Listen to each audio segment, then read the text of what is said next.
The first sounds are not the thunder of bolters or the crash of orbital bombardments, but the tolling of bells.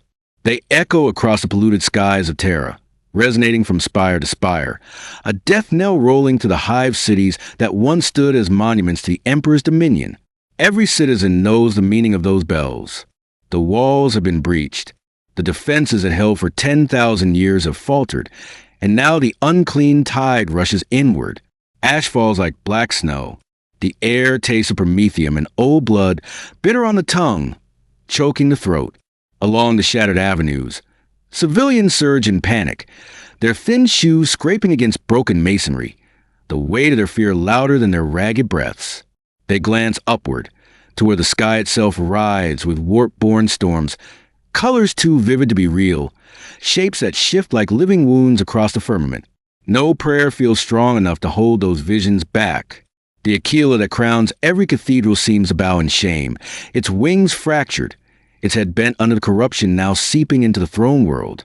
The Adeptus Arbites fire into the crowd, not in cruelty, but in control. To them, order is the last defense against annihilation.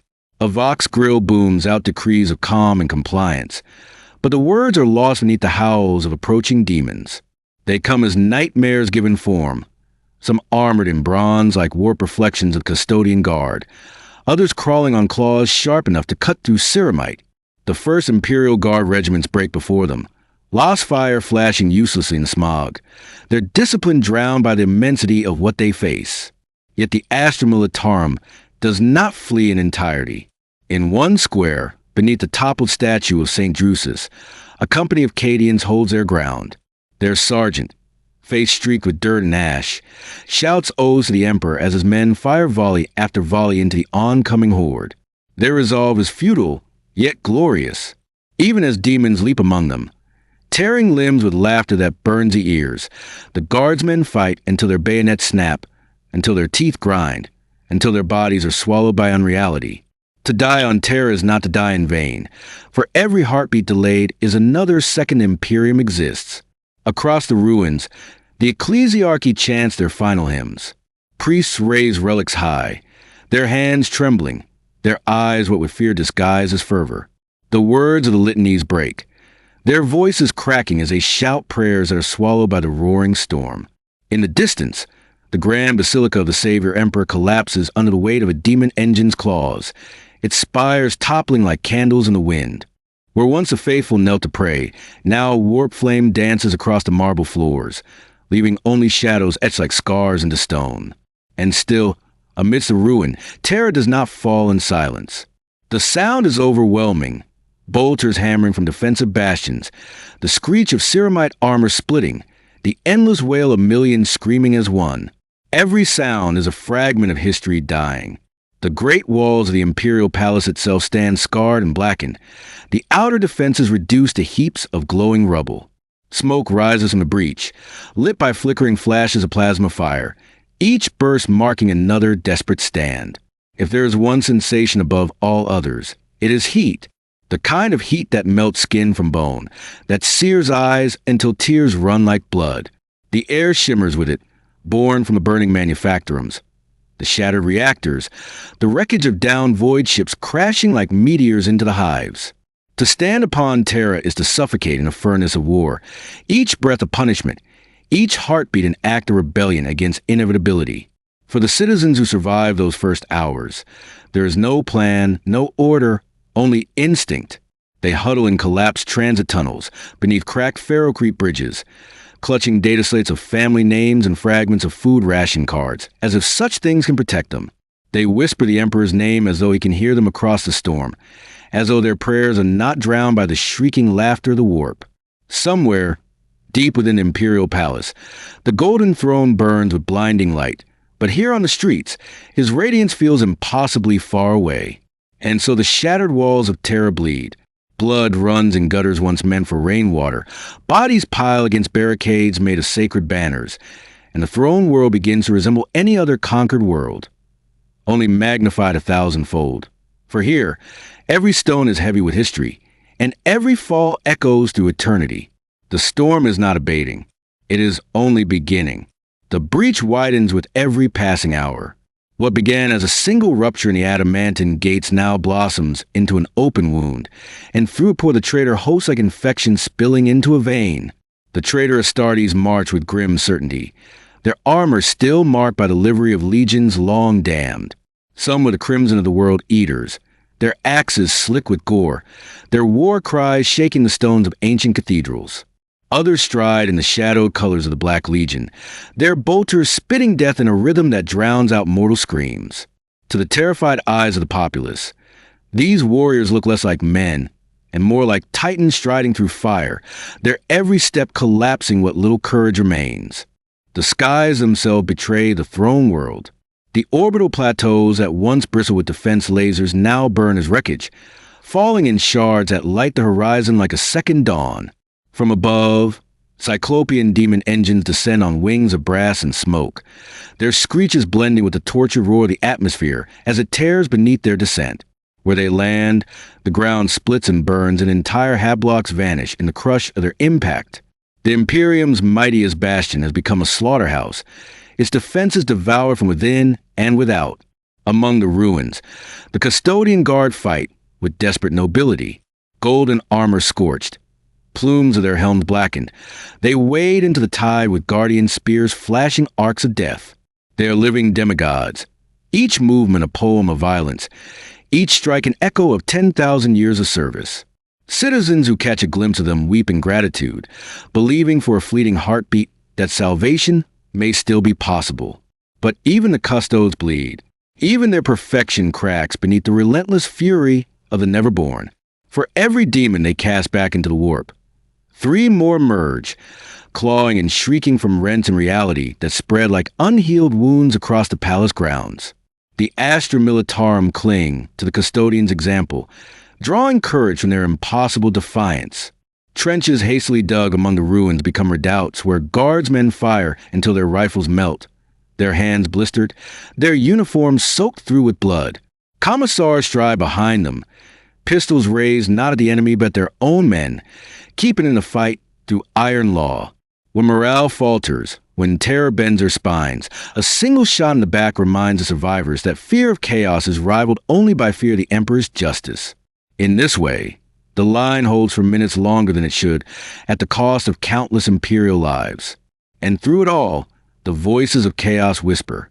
They slip between the cracks of collapsing voxcasters, hiss through shattered shrine halls, and coil within the hearts of those too weary to resist. They promise release from suffering, strength in exchange for obedience, immortality for the price of surrender. To the desperate and broken, these whispers are not always rejected. In alleys cloaked with smoke, cultists reveal themselves, throwing off the rags of servitude to brandish icons of the dark gods. Some citizens join them, clawing the faces of their neighbors, screaming hymns to powers they once cursed. The corruption spreads not only through the walls, but through the very marrow of Terra's people. The air becomes a battlefield of sound. Vox transmissions blare half-prayers and half-orders, overlapping into a storm of noise. The pounding of macro cannons echoes from bastions still holding against the void. Demonic laughter cuts through both, mocking endless, as though the galaxy itself is amused by Terra's ruin. And beneath it all is the rumble, the unceasing, grinding roar of the planet itself cracking under the weight of war. For those huddled in the underhives, the war above becomes a nightmare filtered through sound and tremor. The earth shakes, dust falls in choking clouds, and the screams of the dying echo down through collapsed shafts like wailing spirits. Families cling to one another, reciting the same litany again and again. The Emperor protects, the Emperor protects, as if repetition alone could create a wall against the impossible. In the dim glow of lumen strips, children press their faces into their mothers' robes, try to block out the howls of demons clawing their way into the dark. Above them, the once mighty sky shield platforms burn like falling suns. Entire sections of the orbital defense array break apart, raining incandescent wreckage onto the plains around the palace. The impact quakes ripple through the ground, toppling columns that have stood since the Unification Wars, smashing the bones of saints preserved for millennia. There is no sanctuary, no corner of Terra untouched by the storm. And yet, somewhere within that cacophony, there remains defiance. A single guardsman drags a wounded comrade into the ruins of a shrine, their lost guns useless, their faith unbroken. A priest continues chanting even as fire devours his robes, his voice burning away into silence only when his throat sears closed. A custodian stands alone at the mouth of a breach, his armor shattered, his body pierced by a dozen blades, still striking until the very moment he falls. These moments do not alter the fate of Terra. They do not slow the tide, but they carve memory into the world, proof that even in the shadow of damnation, humanity fights. The walls are gone. The gates are gone. The first circles of the palace are nothing but fire and ruin. Yet still the battle deepens, dragging survivors further inward toward the heart of all that remains. The storm has breached the throne world. Now it begins to feast. The palace grounds, once thought impregnable, now resemble a labyrinth of shattered stone and broken light, where titanic statues of the emperor once towered in eternal vigilance. Only cracked torsos remain, their faces worn to dust by bombardment and warp fire. The courtyards are flooded with blood and oil, a river of mingled sacrifice flowing into drainage canals that can no longer contain it. Here, the air is thick with the tang of ozone from discharged plasma coils and the bitter metallic taste of spilled iron. To step into these ruins is to breathe despair with every inhalation. The assault does not slow. From the warp-torn sky, new legions descend in drop pods twisted by dark sorcery. The crash of their landings shakes the ground, throwing men and women alike to their knees. Hatches open with hiss, not pressure seals, but screaming mouths cut into steel, and from them stride the corrupted sons of once loyal legions. Their presence is a mockery of the oaths sworn at the dawn of the Imperium, and their every action a hymn to betrayal. The ground beneath their boots smolders, as though Terra herself recoils from their presence. In the shadow of the Eternity Gate, the last bastion of the faithful masses, thousands gather in blind devotion. They kneel upon the scorched stones, their bodies pressed into the dust, their voices rising in unison. It is not order, nor is it coordinated worship. It is desperation given form. They cry out to the Emperor, pleading for his hand to stretch across the battlefield, to silence the storm, to save his children as he once did in the age of strife. Their voices crack and falter as shells burst around them, but they do not cease. Some are obliterated mid-prayer, their bodies torn apart by shrapnel. Others ignite as warp flame washes over steps. Yet even as flesh chars and bones crumble, the sound of prayer lingers, echoing like a last heartbeat through the smog. Inside the palace's outer sanctums, the Adeptus Custodes rally their scattered numbers. Their armor is no longer golden, but blackened, pitted, and cracked. Yet they do not break. They move with silent discipline, directing formations of Scutarii and remnants of the solar auxilia into layered defenses. The palace halls become kill zones, every corridor a gauntlet, every choke point a place where bodies will pile in heaps. The custodians do not fight for victory. They fight for time. They know what lies deeper within, what must not fall, and they will pay any price to delay the inevitable. But time itself is poison. The warp bleeds through cracks in reality, distorting the senses of all who resist. Vox commands dissolve into gibberish. Auspex readings become madness, and even the measure of minutes stretches and twists. Some guardsmen fire for what feels like hours, only to realize their rifles are empty after mere moments. Others experience the opposite, their comrades suddenly rotting to skeletons beside them, as if decades had passed in the space of a heartbeat. Terra is no longer merely a battlefield. It is becoming a wound in the fabric of existence. The human cost is immeasurable. Civilians who sought safety within the palace are pressed into service, handed lost guns they do not know how to fire, ordered to hold doorways against horrors they cannot even name. Servitors, their flesh sloughing from overworked augmetics, drag ammunition crates into positions only to be obliterated moments later. The palace that once embodied humanity's unity has become a factory of death, grinding down every soul it contains. And above it all, the great banners of the Imperium smolder. The cloth that once bore the Aquila in brilliant gold now hangs in tatters, the symbol of mankind's dominion burning away into smoke. For every banner that falls, another demon standard rises. Spears of bone and sinew crowned with skulls that drip with unending ichor. To the defenders, these standards are not merely decoration. They are declarations of ownership. The throne world is no longer theirs alone. Still, the defenders do not yield. On the steps of the Sanctum Imperialis, sisters of battle stand shoulder to shoulder, bolters singing as their hymns burn through cracked vox amplifiers. Their voices are hoarse, their armor shattered, but their eyes blaze with the kind of devotion only death can forge. They know they are not fighting for survival. They are fighting to leave behind a memory of defiance, so that, if any corner the Imperium endures, it will know that Terra did not fall quietly. The city shakes as another orbital barrage rips through the crust of the planet. Entire districts collapse into sinkholes, taking tens of thousands with them into the abyss. The cries of the falling echo for agonizing seconds before silence swallows them whole. In the shifting dust and firelight, Terra ceases to resemble a world at all. It is an altar, a sacrifice laid bare for the dark gods, each death another offering upon the slab of eternity. And yet, somewhere deep beneath the ruin, the faint pulse of defiance still beats. A guardsman whispers a story to a terrified child, telling her that the Emperor is watching. A sister kneels to carve the Aquila into stone with her own blood, vowing that even if the throne burns, his name will remain. The storm spreads, but the ember of resistance refuses to die. The shattered walls have given way, and the palace itself is bleeding. The next battle will not be at the gates, but in the sanctums and corridors of the Emperor's own house. The inner halls of the imperial palace groan beneath the weight of invasion. Once they were marvels of imperial architecture, where marble mosaics depicted victories long mythologized, and towering columns bore the weight of 10,000 years of prayer.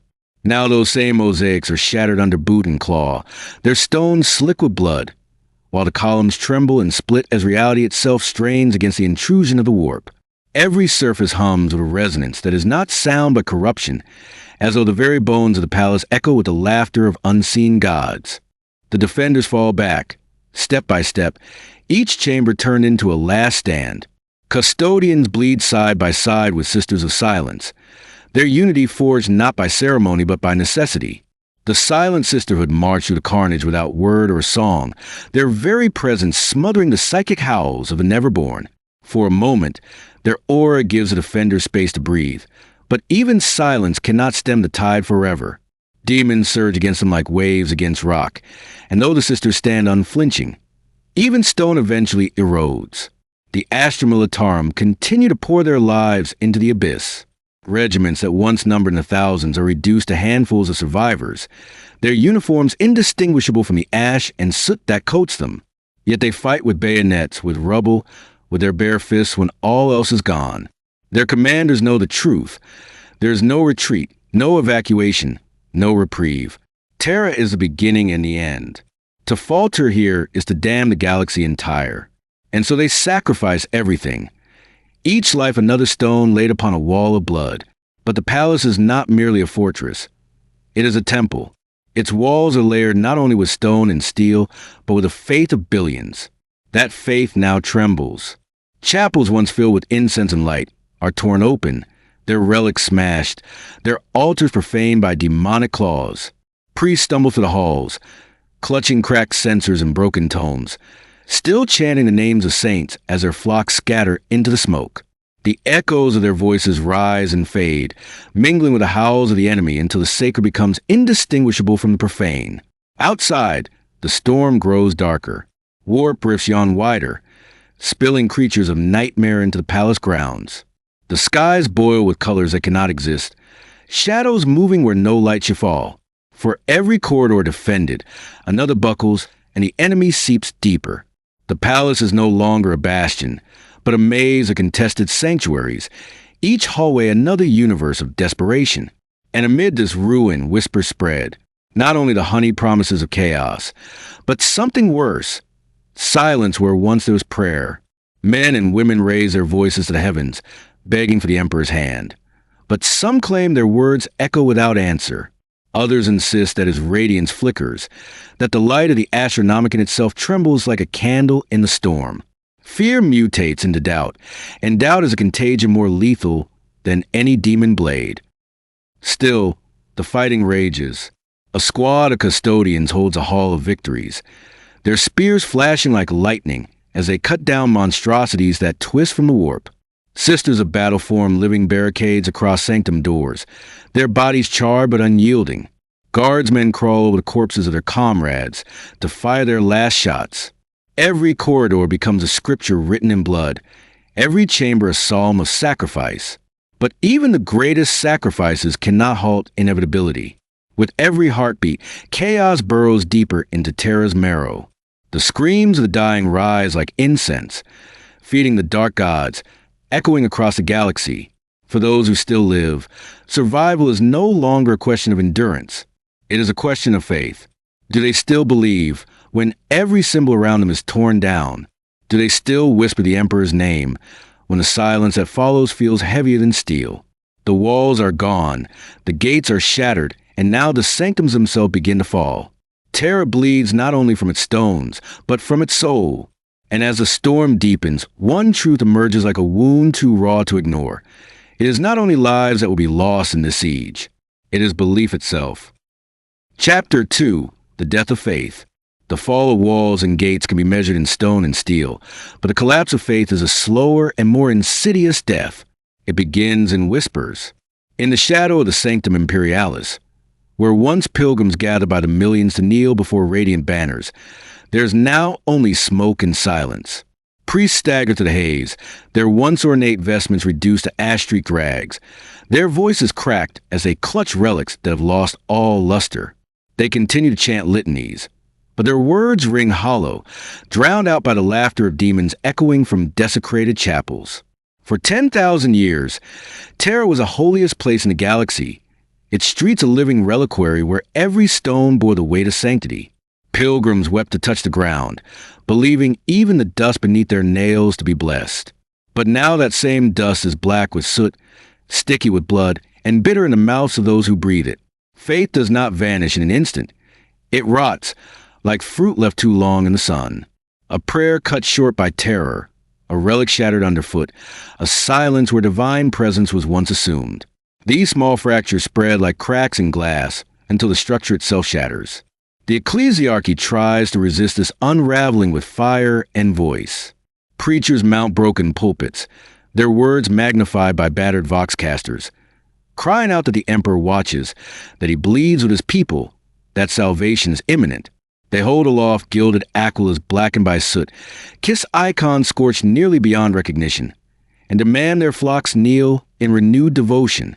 Some obey, tears streaming, clinging to faith as the only shield they have left. Others look upward at the sky, at the gaping rifts, at the absence of light, at the warp-born colors twisting across the heavens, and their prayers falter. How could this be the throne world if the throne cannot protect it? How can they whisper his name when his silence is deafening? The most devout cling harder still. In crypts and shrines, flagellants scourge themselves bloody, convinced that their pain may rouse the emperor's gaze. Some march barefoot through fire, carrying sacred tomes that disintegrate into ash in their hands. They sing hymns until their voices fail, until only hoarse rasping remains, and when the demons arrive, they charge in their jaws with arms outstretched, offering themselves as sacrifices. For them, the collapse of Terra is proof not of his weakness, but of their own sin. They see apocalypse not as abandonment, but as punishment. Yet there are others, many others, who break. Pilgrims who have walked half a lifetime to reach this holy ground now weep, not with joy but with despair, cursing the emperor's name as they are trampled in the flight from the oncoming horde. Priests cast aside their censers and flee into the ruins, their faith unraveling in the face of what they now call betrayal. For every devotee who dies screaming his name, another dies screaming in disbelief, their last breath of question left unanswered. The temples themselves become symbols of this unraveling. Where once stood the Basilica of St. Evisser, its silver domes catching the light of Terra's sun, there is now only ruin. Demons writhe among the collapsed columns, painting the stones with the blood of martyrs. They raise mockeries of altars, their claws dripping onto chalices once filled with holy water, their laughter shaking the very ground. To the defenders who stumble upon these scenes, the sight is worse than death. It is the inversion of everything they believed unassailable. And still, Beneath all of this, the faint pulse of faith persists. Some clutch rosaries until their hands bleed, refusing to release them even as their bodies are torn apart. Others carve the Aquila into the walls of their hiding places, as though to remind the stones themselves that they once belonged to him. Faith dies loudly in some, quietly in others, but it never vanishes entirely. Even in despair, a fragment remains, fragile, flickering, but unyielding. The tragedy is not in the sudden collapse of belief, but in its fragmentation. Terra becomes a world of competing visions, some proclaiming punishment, some proclaiming abandonment, some proclaiming the end of all things. The unity that faith once provided fractures into shards, each cutting deeper into the already bleeding body of the Imperium. The throne world, the very symbol of mankind's cohesion, becomes instead a chorus of contradictions, each voice crying out into storm and receiving no answer. For those who survive these days, memory itself becomes poison. They will remember not only the fall of their world, but the silence of their God. And in that silence, the laughter of chaos only grows louder. The ruin of faith is not confined to masses alone. In the dim chambers of the ecclesiarchal sanctums, high-ranking confessors gather in hushed desperation, their gilded robes torn, their jeweled croziers snapped in half.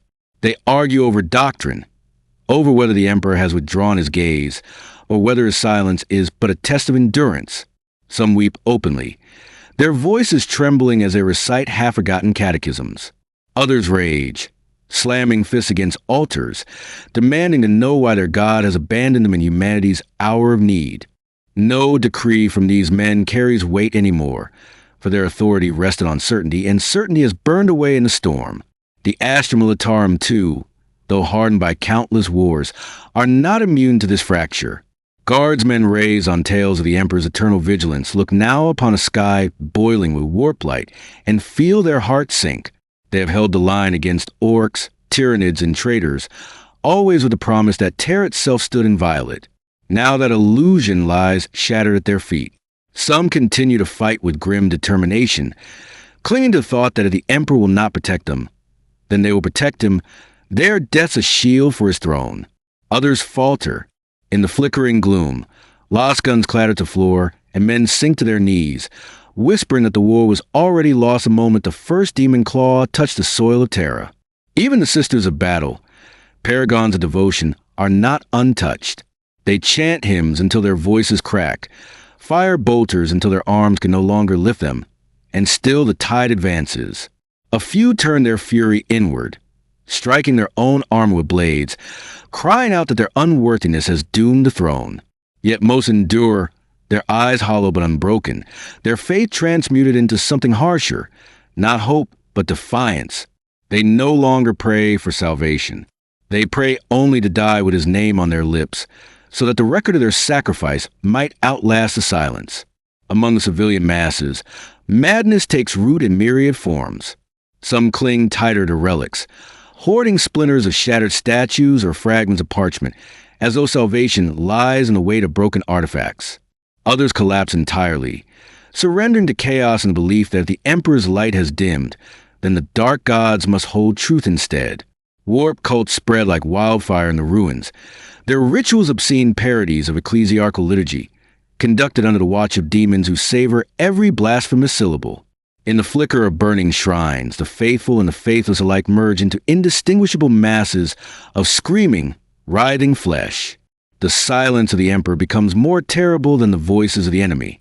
On the battlefield, guardsmen cry his name with every shot, only to hear nothing in reply. In the ruined temples, priests offer their final breath as sacrifice, only feel no warmth, no answer, no sign.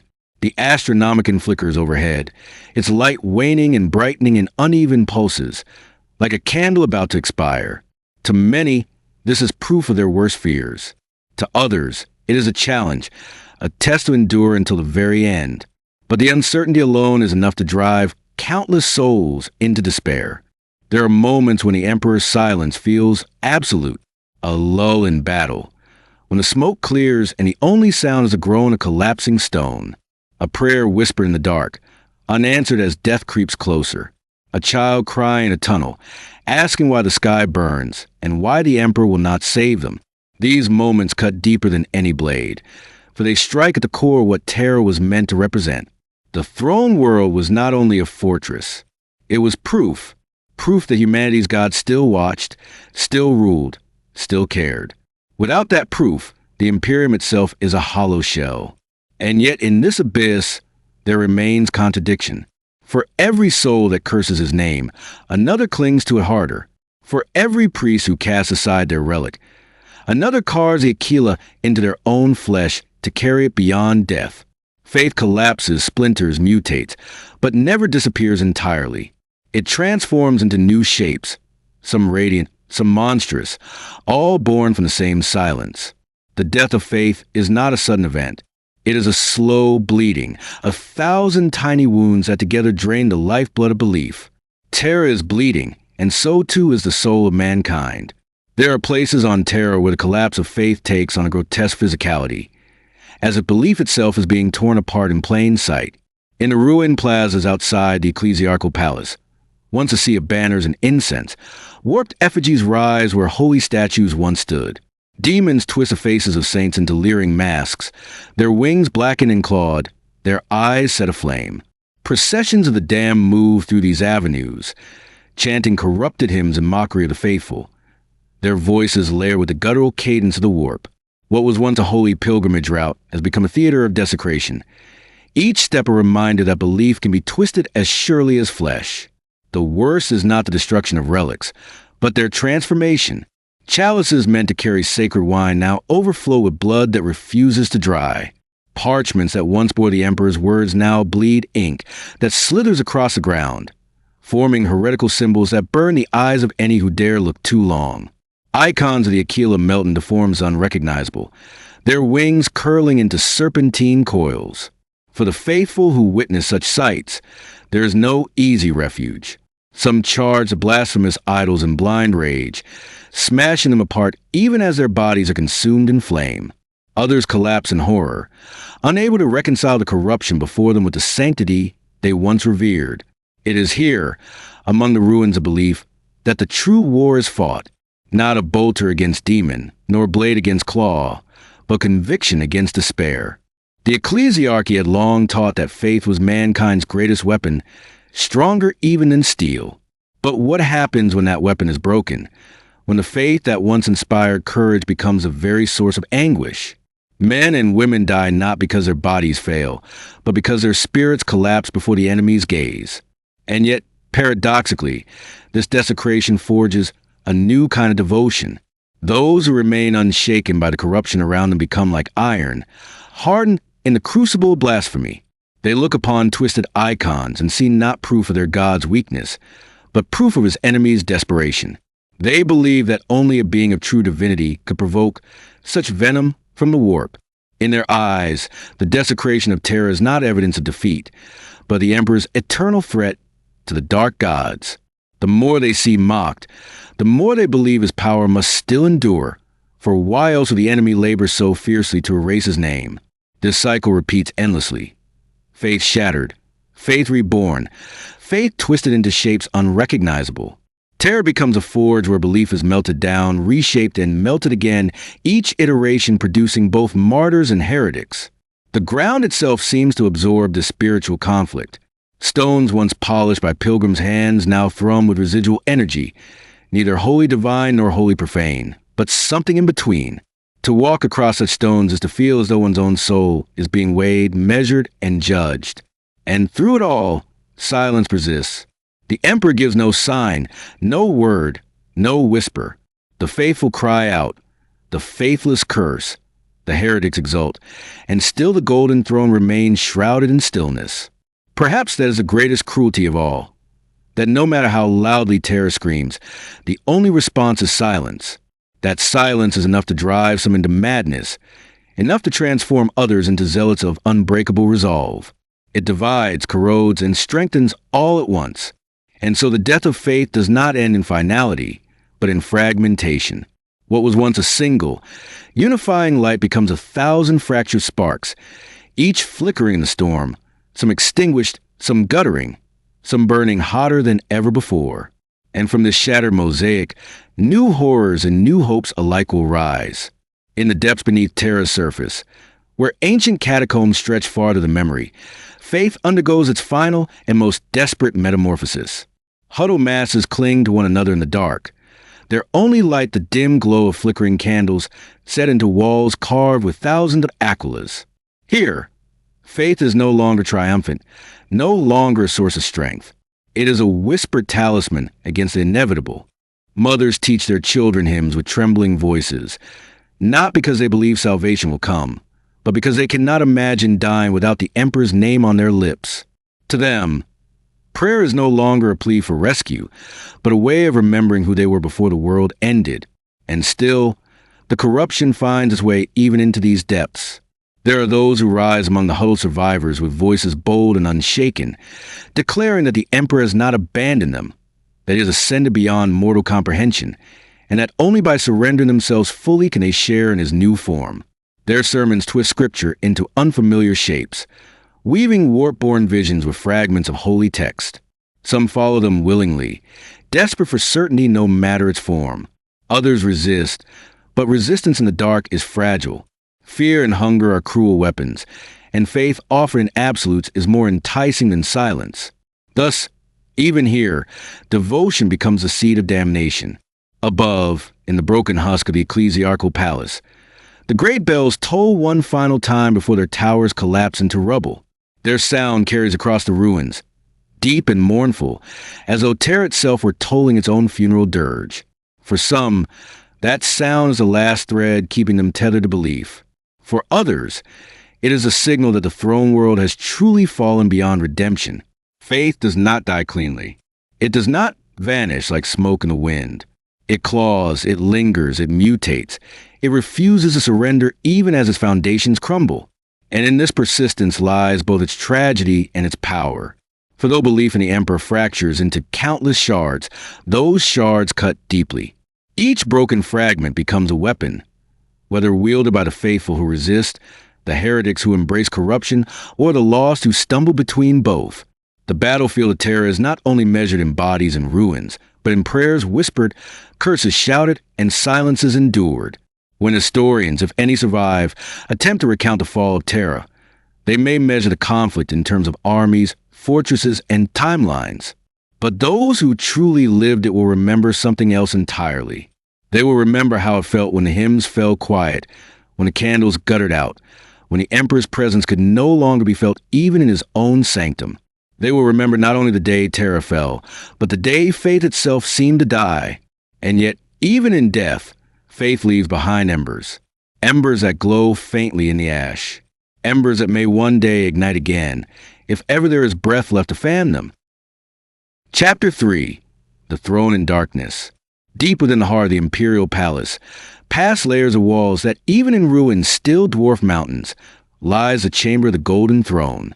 For millennia, this sanctum has been the axis of the Imperium, the still point around which the galaxy itself has turned. Billions have lived and died believing that here, in this vast chamber of gold and shadow, sat the divine Emperor, sustaining all of mankind with his undying will. To stand within its halls was to feel eternity pressing close, to sense a weight so vast and unyielding that no mortal tongue could properly describe it. But now that chamber lies in silence. The constant hum of arcane machinery, once as steady as a heartbeat, falters and stutters like the breath of a dying man. Sparks rain down from conduits the size of cathedrals, cascading onto the marble floor where rivers of coolant have turned foul and black.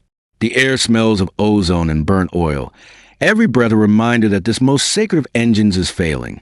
Tech priests chant binary prayers as they scuttle across the vast gantries, their red robes fluttering in the flickering half-light. Their voices rising in desperation as they feed offerings of data scrolls and incense into reactors that no longer answer. For those few allowed to behold it, the sight of the throne in such a state is unbearable.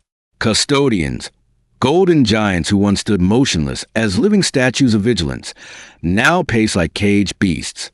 Their eternal task was to guard, not to despair. Yet even their perfect discipline phrase when they see the cables writhe like serpents, the glow of the Astronomicon sputter, and the very body of their emperor sag upon his throne.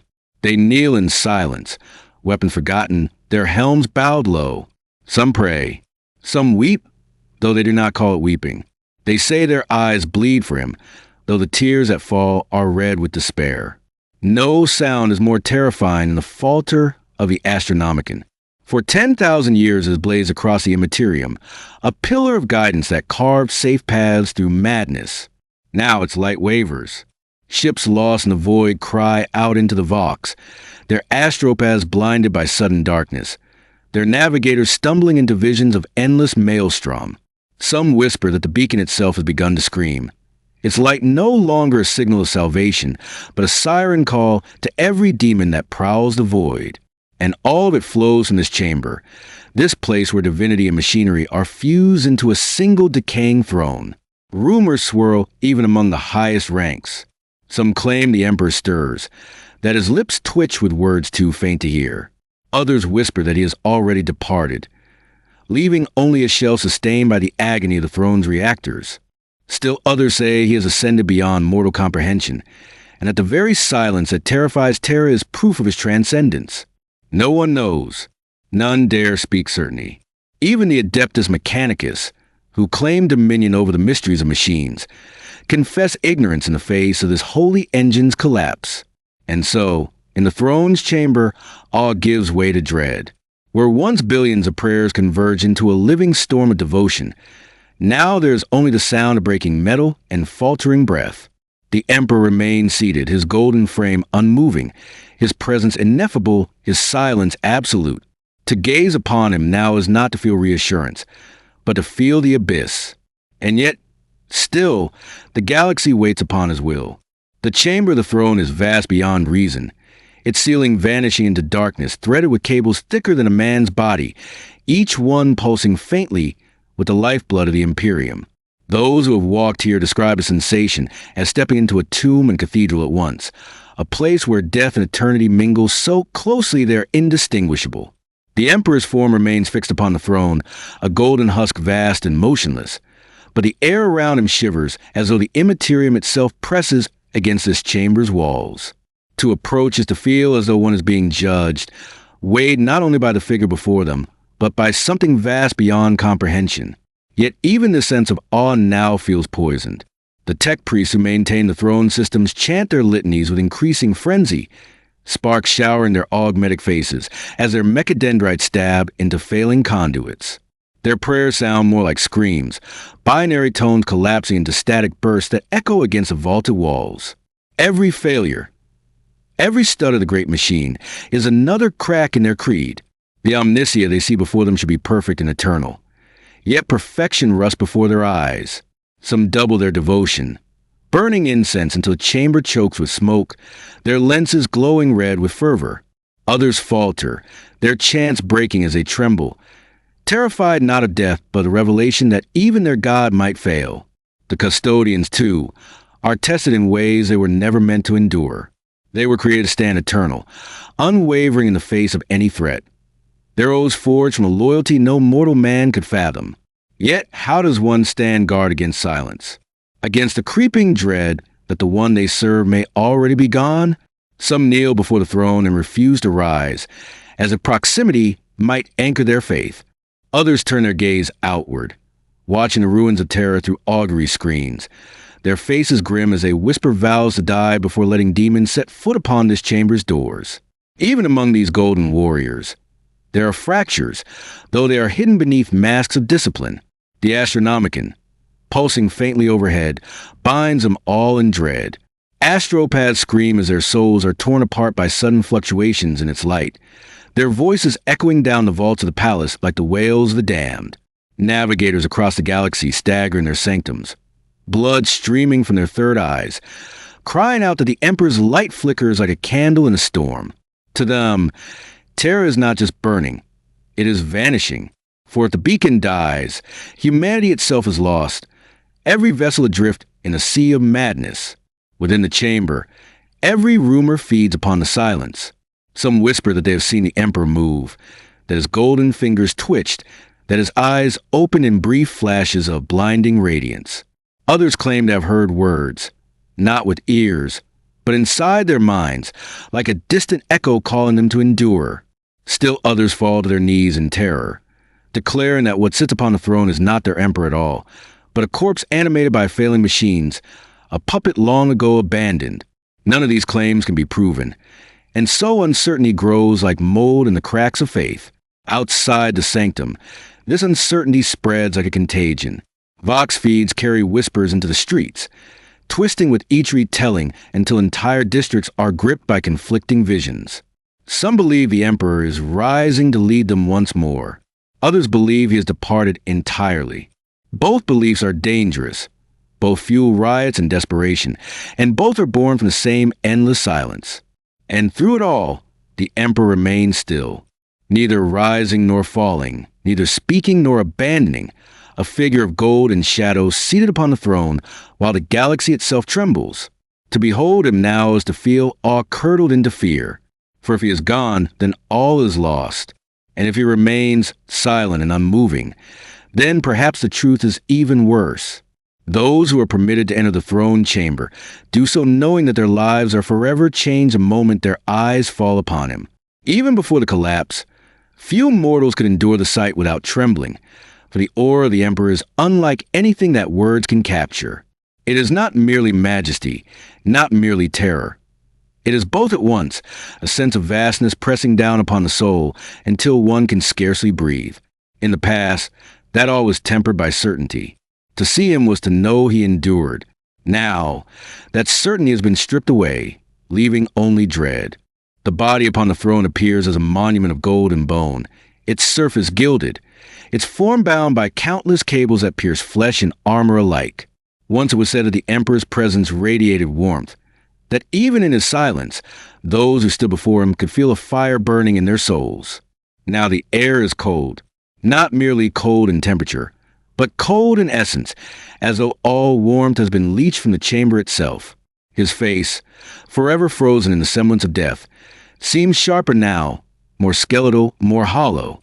Light from the failing conduits plays across his features, turning them into a shifting mass that looks, in certain moments, less like a god and more like a corpse. For the priests of the Mechanicus, this sight is an equation that does not balance. Their doctrines hold that the omniscient cannot wither, cannot decline, cannot fail. And yet here he sits, his machinery faltering, his silence unbroken, his beacon wavering. They work themselves in a frenzy, their augmetics whirring, their vox grills shrieking prayers in bursts of binary. They offer relics of ancient circuitry, shards of long-dead technology, desperate to coax life back into the throne's dying heart. Some slice open their own flesh, feeding blood into the conduits as if sacrifice might bridge the gap. None of it answers. None of it changes the silence. The custodians, though armored in certainty, are not immune to the weight of what they see. These warriors, engineered to embody perfection, now find themselves powerless. Their strength means nothing against the erosion of divinity. Their vigilance cannot stave off silence. They stand in their gilded armor like statues, yet within their minds a battle rages. Some cling to the belief that their duty remains unchanged, guard the emperor no matter his state. Others are consumed by doubt, wondering if their eternal watch have become meaningless, if they are guarding not a god but a corpse. They never speak these doubts aloud, for do so will be betrayal. But in the depth of their hearts, even these giants are shaken. There are moments when the chamber itself seems to pulse with unseen force, when the air grows heavy, when voices are heard not through ears but through the marrow of the bones. Some claim these are whispers from the emperor himself. Faint fragments of his will straining through the veil. Others say they're the echoes of demons pressing against the sanctum's wards, mocking those within by mimicking their god. No one can prove either truth, and so each sound, each flicker of sensation, becomes fuel for endless speculation. For the mortals who serve in the palace's lower levels, rumors spread like wildfire. Some swear that the emperor has risen already, that his spirit marches in the warp, leading phantom legions of the faithful against the hordes of chaos. Others whisper that he has been devoured, that the husk on the throne is nothing but a cruel shell, while his essence lies chained in the immaterium. Still others claim that his silence is purposeful, that he waits for the precise moment to unleash his wrath. None of these can be confirmed. All of them are believed. In silence, belief multiplies into 1,000 contradictory truths. And so the throne chamber becomes a heart, not only of the Imperium's machinery, but of its doubt. To look upon him now is to confront the most terrible question of all, whether God of mankind is gone, and no one dares to say it aloud. The silence of the throne is not confined to its chamber. It radiates outward, an unseen pressure that settles upon the entire palace and bleeds into the ruins of Terra beyond. The air itself feels heavier, as though the weight of a dying god presses upon every living soul. Servitors malfunction in eerie synchrony, their augmetic voices collapsing into static hymns. Astropaths collapse in their cloisters, clutching their heads as they scream of shadows vast enough to blot out constellations. Even the ordinary citizens huddled in the catacombs below feel it, a stillness in their bones, a gnawing dread that grows stronger with every falter of the Astronomicon. The custodians double their vigilance, barring even High Lord from entering the sanctum, though the reason is whispered rather than spoken. They fear what will happen when the truth escapes, when the Imperium at large realizes that its god may be failing. Already, riots break out in the lower spires as contradictory visions spread. Some proclaim that the Emperor is dead, others that he is rising, others that he has transcended into a form beyond comprehension. Each claim is delivered with fanatic certainty, and each drives the desperate masses further into madness. Still, the throne persists, humming faintly in the darkness, its machine spirit refusing to surrender entirely. It is neither fully alive nor fully dead, a relic stretched between eternity and collapse, and upon it sits the Emperor, or what remains of him. To some, his stillness is proof of decay, the death knell of the Imperium. To others, his silence is a final test, the moment when the faithful must prove themselves without guidance. Both interpretations spread like wildfire, each feeding riots, crusades, and heresies alike. From orbit, the failing beacon of the Astronomicon flickers like a wound in the sky, a light once steady now sputtering in uneven pulses. Ships attempting to break free of Terra's gravity will report visions of the warp bleeding through their hulls, corridors bending in impossible angles, and voices whispering promises of freedom, if only they abandon the Emperor's light. Some turn back, seeking sanctuary in the ruins. Others vanish into the immaterium, their fate left to rumor. In the end, the throne becomes less a seat of power than a mirror. Those who look upon it see what they already carry in their hearts. The devout see a God enduring beyond comprehension. The faithless see a corpse entombed in gold. The desperate see a father abandoning his children. And the ambitious see opportunity, the moment when the greatest power in the galaxy is finally within reach, if only someone dares to seize it. Thus the throne sits in darkness, its silence louder than any voice, its stillness heavier than any army. Around it, the galaxy holds its breath, waiting for the Emperor to rise, to fall, or to remain forever unmoving. And in that waiting lies the greatest danger of all. Chapter 4. The Shattered Imperium. When Terra falters, the entire galaxy feels a tremor. For 10,000 years, the Imperium has endured not because it was whole, but because it believed itself unbreakable. Worlds burned, billions died, entire sectors were swallowed by alien tides, and still the myth of permanence endured. The throne world stood. The Emperor's light shone. Humanity endured because Terra endured. Now that certainty fractures, and the ripple of that fracture spreads outward like a wound across the stars. On distant forge worlds, tech priests fall silent in the midst of their work as the Astronomicon's pulse flickers. Vox transmissions arrive garbled with static, carrying fragmented reports of Terra burning, of demons walking the sanctum, of the golden throne itself failing. The Adeptus Mechanicus has always claimed loyalty to the Emperor as the Omnicia, but loyalty frays quickly when certainty vanishes. Some forges double their prayers, forging weapons as fast as their furnaces can burn, convinced that a final war is at hand. Others whisper treachery, questioning whether the machine god has already withdrawn his essence from Terra to dwell elsewhere. Already, skirmishes break out between sects of Mechanicus, each interpreting the silence as proof of their own creed. The Astra Militarum, scattered across countless war fronts, reels as well. Commissars find their words ringing hollow when the beacon of the Emperor falters overhead. Regiments on the fringes of the galaxy mutiny, convinced their commanders lied about Terra's endurance. In some systems, officers order entire fleets to return home, seeking to anchor themselves near what remains of imperial authority. In others, soldiers abandon their posts entirely, joining planetary cults that promise protection from gods who at least still answer. Faith was the spine of their discipline. Without it, discipline shatters. Among the Astartes, the reaction is no less severe. Chapters long divided by oaths and rivalries feel the silence differently. Some, like the Black Templars, redouble their crusading zeal, swearing that the Emperor's silence is the forge of their ultimate test.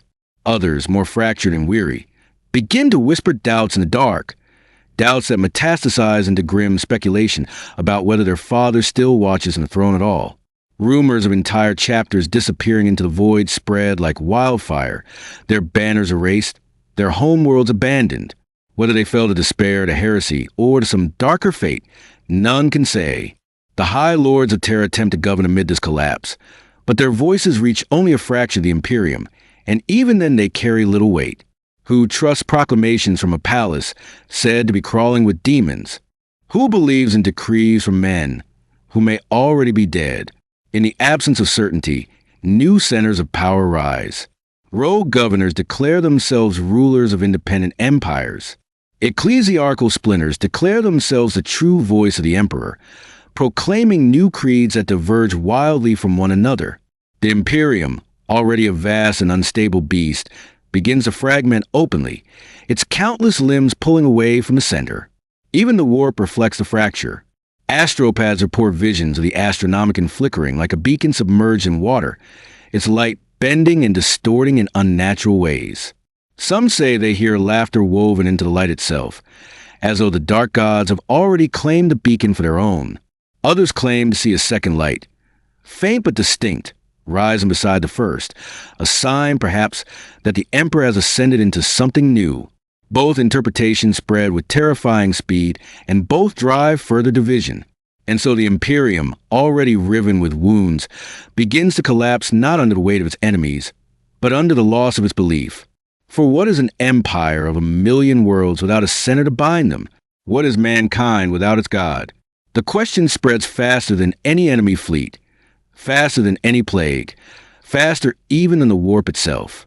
And it cuts deeper than any blade. The shattering of the Imperium is not a single cataclysm, but 1,000 simultaneous implosions, each world interpreting the silence of Terra in its own way. On shrine worlds, where entire populations lived only to sing praises and march in endless pilgrimages, despair manifests as frenzy. Crowds riot in the streets, tearing apart cathedrals as though their very stones had betrayed them. Some burn themselves alive in mass displays of penance, convinced that only by immolating their bodies can they rekindle the Emperor's flame. Others embrace heresy outright, swearing oaths to new patrons who at least seem to answer their cries. The great shrine world of Ophelia, second only to Terra in sacred import, erupts into chaos as its ruling cardinals splinter, each claiming the Emperor speaks to them alone. Hive worlds descend into nightmare even faster. Billions who once labored without question now rise against their overseers, driven by the belief that loyalty is meaningless if the throne itself is failing. Entire manufactorums are abandoned, their chimneys falling silent for the first time in centuries. Rival gangs and cults battle openly in the streets, each promising salvation through their own creed. Administratum clerks burn their records, convinced that there will be no Imperium left to tally tides. Ships meant to deliver food to other systems are seized by starving mobs, severing lifelines across subsectors. What was once order through fear devolves into chaos through hunger. Forge worlds suffer a more intimate form of fracture. To the tech priests, the Emperor was always both the master of mankind and the omniscia of the machine. When that duality falters, so too does their unity. Entire cohorts of Scutarii are recalled, not to fight demons, but to enforce obedience to one sect or another. War breaks out between Forge Fanes, each proclaiming that they alone hold the true creed of the omniscia. Titans once meant to stride into battle against the enemies of man now turn their guns upon rival manufactorums, their footfalls shaking their own cities to rubble. In the smoke of these internal wars, demons slip through cracks in reality, feeding upon the confusion until a line between Holy Forge and Hellish Shrine is erased. The Astartes respond in ways that fracture the Imperium still further. Some chapters declare themselves the last true guardians of mankind, carving out protectors of their own and rejecting the authority of Terra's distant, silent rulers. Others vanish into the void entirely, their fortress monastery sealed, their oaths to the throne suspended in eerie silence. There are whispers of entire chapters swearing themselves to new masters, abandoning the corpse god for promises of powers older and louder. Whether these rumors are true or the paranoid fantasies of desperate imperial commanders, the effect is the same. Mistrust grows. Allies view one another as potential traitors. Every beacon of hope becomes suspect. Inquisitors, those meant to root out heresy, turn their gaze inward upon each other. Factions long at odds erupt into open conflict. Each convince the others have strayed into heresy by their interpretation of the Emperor's silence. Purges sweep through entire sectors as rival cells clash, burning cities not for the taint of chaos, but for differing dogma. To the ordinary citizen, the distinction is meaningless. Fire is fire and blood is blood. What emerges is not the collapse of the Imperium in a single blow, but its dissolution into shards. Each shard declares itself the true continuation of the Emperor's vision. Each shard fights the others as bitterly as it fights the demons and Xenos at its gates. For millennia, the Imperium survived through fear and unity, enforced at the point of a lost gun. Now unity is gone and only fear remains. Fear of starvation, fear of heresy, fear of abandonment, fear of silence.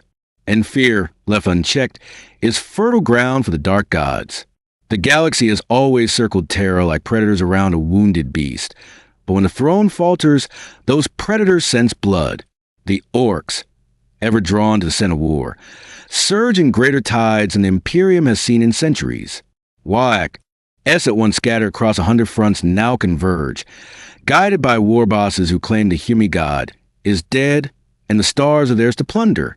Entire sectors are overrun in weeks, Imperial defenses collapsing not only from the green tide itself, but from commanders too paralyzed by fear to respond in time. Some guard regiments break at the first sight of orc banners, their morale so gutted by Terra's silence that resistance seems pointless. The Tyranids too seem to respond, though whether by chance or by design is unknowable. Their tendrils plunge deeper into galactic plane, consuming systems at a pace that defies comprehension. To worlds that once relied upon the psychic flare of the Astronomicon to coordinate defense, the sudden silence is crippling. Fleets are lost in the void, trapped in warp storms, or worse, spat out light years from their intended destinations, only to arrive too late. By the time reinforcements reach besieged systems, nothing remains but husks stripped of life, the biomass already absorbed into the endless hunger of the hive. The Necrons watch with the patience of ancient kings. Their dynasties, long silent and fractured, awaken in greater numbers. To them, the Emperor was an anomaly, a golden interruption in their long war against chaos. Now, with his silence spreading across the stars, they interpret the moment as opportunity. Tomb fleets rise from beneath dead worlds, their engines whispering in the void. Unlike the orcs or Tyranids, the Necrons do not rush. They advance with methodical precision, striking where resistance is weakest, erasing bastions of mankind one by one. To them, the galaxy has returned to its natural course, and they intend to claim it piece by piece. The Eldar, ever haunted by prophecy, perceive the fracture in ways humanity cannot. Some claim that this is the long-feared Rana Dandra, the final battle at the end of time, when gods die and species collapse. Others see it as a cruel illusion, a false dawn conjured by the ruinous powers to bait the foolish. Their fractured craft worlds argue endlessly, torn between intervention and isolation. A handful launch desperate raids to stem the rising tides, but more withdraw, convinced that nothing remains to be saved. In their webway shrines, farcers bleed from their eyes as they peer into currents of fate, seeing 1,000 futures and none that lead to salvation. And through it all, the servants of chaos exult. Every cultist, every heretic, every demon who has whispered promises into mortal ears sees the silence of Terra as vindication. They claim the throne has finally fallen, that the Emperor's soul is theirs to feast upon. Great war bands erupt from the Eye of Terror and beyond, their fleets cutting into Imperial space like blades into rotting flesh. Worlds already weakened by hunger, doubt, and infighting fall swiftly, their defenses undermined not by firepower but by despair. What the Imperium called unity was always fragile, a myth sustained by the light of the Astronomicon and the authority of the Golden Throne. With that light faltering, the galaxy remembers its true nature, a battlefield without end, a graveyard of empires, a stage where gods and mortals alike dance upon the edge of extinction. And yet, amid the ruin, rumors spread of something stranger still. Some astropaths whisper of a second light flickering in the warp, faint but distinct, as though a new beacon were being kindled. Others dismiss it as madness, hallucinations born of psychic strain.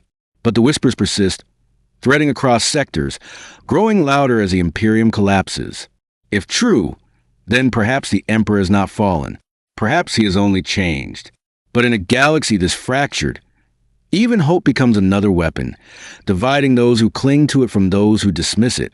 What might have been a rallying cry becomes instead another wedge driven into the heart of mankind. Terra itself does not need to fall for the Imperium to collapse. The perception of its fall is enough.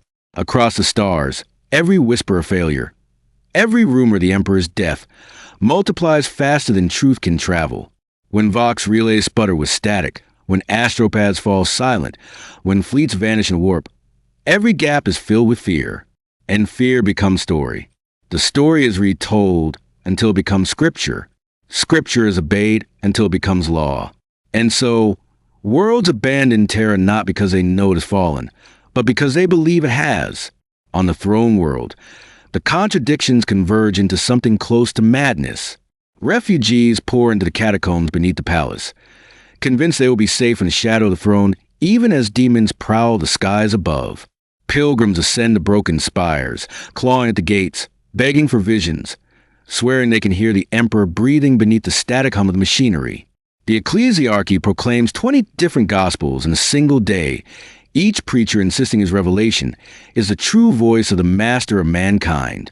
Some cry that he has died and risen anew in the warp. Others proclaim that he has turned his face away, and mankind must now stand alone. Still others whisper that he never was divine at all, and that the throne was only ever a gilded tomb. The custodians stand at the center of this storm, golden statues amid fire and frenzy. They hold their posts in silence, their voices muted behind their helms. Perhaps they know the truth, or perhaps even they do not. What is certain is that they will never yield, for their oath binds them not to belief but to duty. They will stand whether the throne burns with divine radiance or rots with decay. Yet even their stillness cannot prevent the madness from spreading. The sight of their immovable presence only deepens the divisions, for each faction interprets it differently, as proof of endurance, proof of deceit, or proof of abandonment. Meanwhile, in the warp, the Astronomicon's light falters and sputters, casting shadows that ripple across the Imperium. The Emperor's beacon has always been the anchor that kept mankind from drowning in the sea of chaos. Now, with each flicker, that sea grows more turbulent, surging against the fragile defenses of reality. To the eyes of psychers, it appears as if the galaxy itself is tilting toward the abyss, the boundaries between real space and nightmare thinning to threads. And so, the Imperium is not broken by invasion, nor by rebellion, nor even by hunger. It is broken by uncertainty. The galaxy endures many horrors, but the absence of certainty is the one it cannot survive. Every army requires a banner. Every believer requires a creed. Every people require a center. The Imperium's center was Terra, and now that center is shattering. The echo of that shattering carries outward endlessly, a soundless tolling bell that resonates across every world, every fleet, every soul. And in its tolling lies a question none dare answer aloud. Was the Imperium ever real, or was it only ever a dream draped in gold, waiting to wake into nightmare? Chapter 5. Whispers of Apotheosis. In the void left by silence, rumor becomes gospel. Across the fractured Imperium, voices rise to interpret the failing of the throne, and each interpretation carries the weight of destiny. Some say the Emperor has died at last, his mortal frame consumed after 10,000 years of sacrifice. Others claim his spirit endures in the warp. transformed into something vast and unrecognizable, a god unbound by flesh. Still others insist that nothing has changed at all, that his silence is a final test, a crucible meant to prove which among humanity can endure without his guiding light. None can agree, yet all agree that something has shifted, and the galaxy quakes beneath the weight of that uncertainty. Among the ecclesiarchy, visions erupt like wildfire.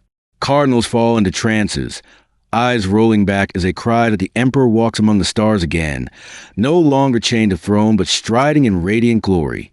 Pilgrims spread these tales, adding their own embellishments until they become living myths. One vision speaks of a blazing figure leading humanity into a new golden age. Another speaks of the Emperor rising not as savior, but as judge, ready to burn all that has failed him. The faithful cling to whichever version gives them comfort, even if it damns their neighbors. Faith splinters not because of absence, but because of too many competing revelations. Astropaths, strained to breaking, whisper of a second light rising beside the Astronomicon, faint and erratic, but real enough to ripple through the warp. To some, it is proof that the Emperor has not fallen but ascended, no longer bound to Terra's machinery, but expanded into the Imperium itself. To others, it is nothing more than a cruel trick of the ruinous powers, baiting desperate psychers into false hope. Fleets attempt to chart courses by this flickering beacon, and while some succeed in reaching their destinations, others vanish entirely, their ships swallowed by storms that roar with mocking laughter. Even among the Adeptus custodes, whispers stir. Their vow of silence does not shield them from unease. Some believe that if the Emperor has ascended, their duty is no longer to guard a throne, but to prepare humanity for his return. Others cling to their eternal vigil, unmoving, convinced that any deviation from their oath is heresy. Within their gleaming armor, they do not argue aloud, but the weight of their thoughts is palpable, a silent fracture running beneath the marble floors of the palace. And in the warp, the gods themselves stir. Khorne's legions roar with anticipation, convinced that mankind's final guardian has fallen. Sench weaves new schemes, twisting mortal prophets into tools of endless contradiction. Nurgle spreads rot through sectors abandoned by Imperial aid, each plague a sermon to despair. Slaanesh feasts upon the excess of fanaticism, delighting in the ecstasy of those who burn themselves alive in worship. Yet beneath their triumph, there is unease, for the silence of the throne is not the triumph they expected. It is not collapse. It is not victory. It is something stranger, a void, a pause, as though even the gods are waiting. Perhaps the most chilling rumors are the ones that speak not of ascension nor of death, but of transformation. Pilgrims speak of dreams where the Emperor's face dissolves into endless masks, shifting between savior, tyrant, martyr, and monster.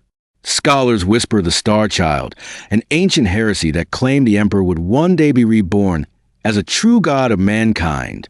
And heretics dare to suggest that he is already remade, not as the Emperor they knew, but as something alien, something shaped by the prayers, fears, and contradictions of trillions. If true, then mankind has not only lost its Emperor, but replaced him with something entirely new, something that may not recognize its creators at all. And so the Imperium teeters not merely on the brink of collapse, but on the edge of transformation. For the Emperor is dead, the Imperium is doomed. If the Emperor has ascended, the Imperium may yet be saved. But if he has changed into something else, something neither god nor man, then the galaxy must prepare for a future stranger, and perhaps darker than anything it has ever endured. Across the galaxy, the silence of the throne becomes a canvas, and every soul paints their own vision upon it. For the ecclesiarchy, the struggle is existential. Priests who once thundered with certainty from gilded pulpits now stumble through sermons, their words contradictory, their authority fraying as rival prophets rise from the streets. On shrine worlds, self-proclaimed saints gather followers by the thousands, performing miracles of dubious origin, healing wounds that reopen hours later, conjuring lights that flicker with the hue of the warp. To the desperate, such displays are proof of the Emperor's rebirth. To the skeptical, they are signs of corruption. Yet skepticism is drowned in the hunger for hope, and so cults swell like tides, each declaring their leader the chosen voice of a god who has shed his throne. The Mechanicus interprets the silence differently, as is their way. Forges fracture into theological disputes over whether the Omnicia has withdrawn from his throne of flesh to dwell wholly within the new sphere. Some claim to hear new machine hymns reverberating through their data vaults, patterns of logic too complex to be coincidence. Others dismiss them as corruption, the creeping infection of the dark mechanicum spreading through the warp. Skitarii legions march not against Xenos or heretics, but against rival forge fanes, each determined to enforce its creed with plasma and steel. In their endless pursuit of logic, the tech priests fall into the same chaos as the priests they so often scorned. Every data fragment becomes revelation, every silence a proof of divine change. Among the Inquisition, the fracture is perhaps most dangerous. Some inquisitors insist the Emperor has perished and that the Imperium must be reforged in pragmatic fire, stripped of superstition, rebuilt upon discipline alone. Others claim the opposite, that his apotheosis has begun, and that all who doubt are heretics deserving only of death. These divisions do not remain whispers in shadow chambers. They erupt into purges, assassinations, and wars of creed fought with the fury of true believers. Inquisitors who once purged others for heresy now find themselves hunted as heretics in turn, their deaths offered as proof of righteousness by whichever faction claims victory. Even the Astartes, long insulated by their own traditions, are not immune. Some chapters proclaim openly that they have seen visions of their father renewed, guiding them through dreams to continue their crusades. Others retreat into silence, their fortress monasteries closing their gates, their banners lowered in mourning for a god they believe has finally died. A few, darker still, declare that they will no longer be slaves to a corpse upon a throne, casting off their allegiance with words that echo too closely the whispers of chaos. Their defections fracture alliances, leaving sectors vulnerable, as once united defenders turn upon one another in wars of doctrine. And through it all, the common people dream. They dream of golden light washing across the stars, of a radiant figure striding from Terra to lead them into an age of justice. They also dream of shadow, of a figure burning with hatred, his eyes empty, his hand raised not in blessing, but in judgment. These dreams spread faster than any decree, carried mouth to mouth, prayer to prayer, until entire worlds live in expectation of a moment that never comes. To some, that expectation is enough to endure. To others, it is a final cruelty, hope stretched so thin it snaps into despair. Thus the galaxy lives suspended in a paradox, clinging to rumors of apotheosis even as it crumbles beneath them. The Emperor has died, and yet he endures. He has ascended, and yet he is silent. He is remade, and yet no one can say into what. In that ambiguity, the Imperium finds not salvation, but further division. For belief unites only when shared, and in this age of silence, belief has become a weapon sharper than any blade. Whispers ripple even to the warp itself, a place where rumor takes shape and belief becomes flesh. Astropaths burned out by visions claim to see the Emperor's radiance walking the immaterium, a towering figure of fire striding between stars. To some, he is a beacon, scattering demons with each step, his golden blade cutting to the tides of madness. To others, he is no savior but a hunter, his eyes hollow, his aura devouring as much as it illuminates. The warp does not distinguish between prophecy and delusion. It echoes both, magnifying them until they bleed into reality. On Terra, the dreams spread like wildfire. Pilgrims gathered at the palace gates swear they can hear the Emperor breathing through the vox static of the throne. Some claim his voice calls them by name in the night, whispering promises of renewal if only they surrender everything. Others report visions of him walking through the ruins of the palace, his face hidden, his hand raised in silence. Each story contradicts the others, yet none can be disproven. The custodians, immovable as statues, do not answer when questioned. Their silence only fuels a frenzy, for in silence, every imagination finds space to bloom. The ancient heresy of the Star Child returns in force, carried not by scholars alone, but by common soldiers, refugees, and prophets who claim to have seen glimpses of a rebirth in their dreams. According to their whispers, the Emperor's soul has fractured, scattered across the warp, gathering strength to be reborn not as a god of the throne, but as a god of the galaxy entire. Some cling to this as salvation, the promise that humanity's God will return to lead them anew. Others condemn it as the most dangerous heresy of all, a trap laid by Tsench to seduce the desperate with promises of hope. Inquisitors find themselves unable to contain these rumors. They burn heretics by the thousands, yet for every one silenced, 3 more rise, their tongues aflame with visions that spread through the ranks of the faithful like a contagion. Armies hesitate to fire on civilians who kneel in the streets, claiming the Emperor walks among them.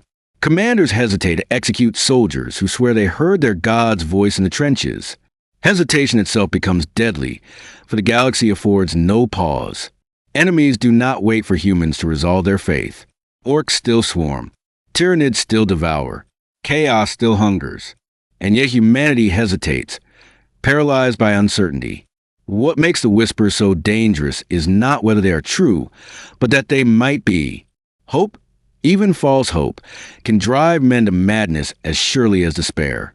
If the Emperor has indeed ascended, then every drop of blood spilled in his name is justified. If he has changed into something unrecognizable, then humanity's prayers may have created a god it can no longer control. And if he has truly died, then every sermon, every crusade, every sacrifice of 10,000 years collapses into nothing. The galaxy clings to these whispers not because they are certain, but because they are all that remain. Faith without foundation is a blade without a hilt. Every hand that grasps it bleeds, yet still it is held. The galaxy now exists in suspension, as though the very fabric of reality holds its breath. The Imperium is shattered, its worlds fractured into feuding shards, its faith splintered into warring gospels. Enemies converge from every horizon. Orcs hungering for endless war, Tyranids sweeping like locusts across the stars, Necrons reclaiming their ancient dominions, and the demons of chaos exulting in mankind's collapse. And yet, amid all this ruin, it is not battle that defines a moment. It is silence, the silence of the throne, the silence of the god who may have fallen, risen, or transformed into something incomprehensible. That silence has become the greatest force in the galaxy. It is louder than cannon fire, heavier than the tread of titans, more enduring than the roar of a wyak. It binds the faithful in hope and shatters them in despair. It divides armies and raises cults. It breeds prophets and betrayers alike. Every world now looks to Terra not for orders, not for guidance, but for the answer to a single question. What has become of the Emperor of mankind? No answer comes, only silence. Yet silence itself is not empty. It is a mirror, and in that mirror, humanity sees what it most fears and most desires. To some, it is a stillness of a God enduring beyond comprehension, waiting to rise when his children are worthy. To others, it is a final decay of a corpse that has ruled them for 10,000 wasted years. To the ambitious, it is opportunity, the chance to shape the Imperium's future in their own image. To the lost, it is abandonment. To the faithful, it is the promise of apotheosis. Perhaps the Emperor is dead. Perhaps he is reborn. Perhaps he has changed into something the galaxy cannot yet name. No mortal can know, and even the warp offers only contradiction. But one truth endures. His silence has become the axis upon which the future turns. And so the story does not end with fire or ruin, nor with victory or salvation. It ends with a question, carried on the breath of every soldier in the trenches, every pilgrim in the ruins, every captain adrift between the stars, and every psyker trembling in the dark. Is the Emperor gone, or is he becoming something greater? Until that question is answered, the Imperium endures, not in certainty, not in unity, but in the fragile, terrible power of belief.